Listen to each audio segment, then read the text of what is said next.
Welcome to Empowered with Elizabeth Namofsky.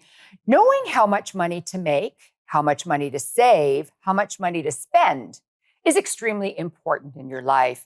And if you have anxiety when you think about money, it's because you lack clarity about money. So to help you navigate your anxiety and get clarity about money, I'm joined by Kristine Besse, the founder and CEO of Untangle Money. Untangle Money, welcome, Kristine. Thank you. Thank you so much for having me on your show. Well, thank you for being here. And I think it's important for you to talk about important questions for women. So let's just get right into it. Have I set my expectation? What does that mean? Yeah, well, the first step when it comes to your money is getting a plan in place and understanding where you are, where you're going, and how you're going to get there. That's where all the decision making happens. That's where all the complications happens. That's where the trade-offs happen. That's the work. Investing is just executing on that plan. But have you set your expectation for that end point? And are you willing to do what you need to do to get there? It's totally fine if you want to change that end point, but you have no idea where you're going and what your expectation or what you want it to be unless you manage your expectations. What do I need to do to get there? Let's manage your expectations around that. I think it's critically important. So how do you know what your expectations are? Well, so for instance, we specialize in women. And one of the things I noticed when working with men and women is that men are really concerned about the quality of their retirement. With women, it's often, will you need a roommate? Do you need to downsize? Will you need to work into retirement? So,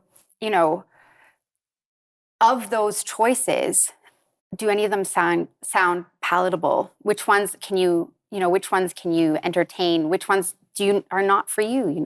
And then figuring out, well, if that's not the endpoint you want, what do you need to do differently today to get to an endpoint that you look forward to? I'm a little bit surprised that, rather than saying, this is the quality of life I want and I want to achieve it, women step back and say, well, do I need a roommate? Do I need to keep working? Yeah. Why do we do this? I think it's often because by the time we've gotten the house, the kids, the car, the lifestyle that we figured everything else out, we then bring money into the equation. And by that time, there's just not enough runway left. And we know that women earn less in pensions. We know that both CPP and corporate pensions, if you have one, we go into lower paying jobs.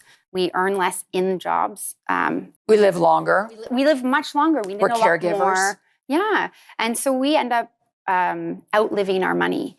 And so when you're looking at what kind of a retirement you can afford, when you have a much smaller nest egg to do it with, you have different trade-offs that you need to make. So I think we need to, one, tell women that their financial lives are different and let them know that they really need to use time to their advantage and start that conversation early.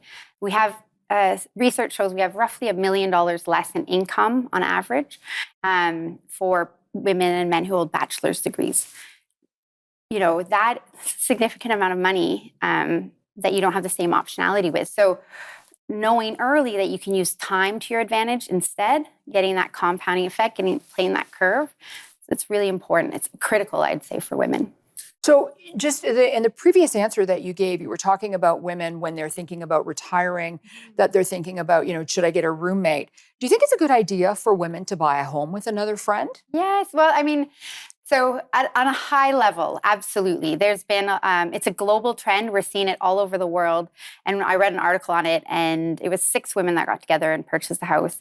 And one of the things that I loved, they said, is it was the least amount of housework they'd ever done. And I was like, can I go now? I have 3 small boys, none of whom can hit a toilet. So.